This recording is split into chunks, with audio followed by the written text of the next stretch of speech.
My name's Freyja Meany. I'm part of the Props and Effects course, and my research project was centred around the intersect between puppet makers, puppet performers and audience, and how they have a symbiotic relationship.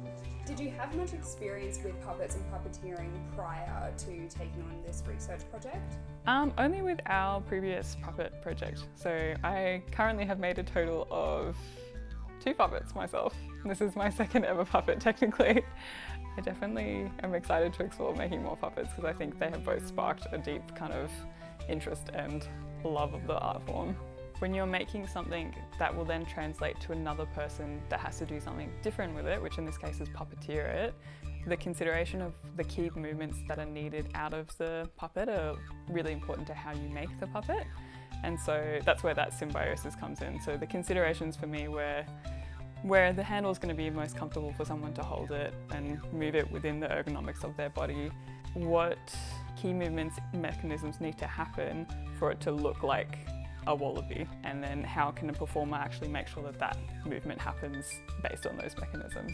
Essentially, from my 3D model, made molds that I then pressed batting felt into, and into that I then pressed in foam clay, and then into that I pressed in the mechanisms that is housed inside the wallaby. And you end up with this kind of look to it in the end, where internally we've got the mechanisms and they move within the shape there, and that's the foam clay in there as well, and same with here.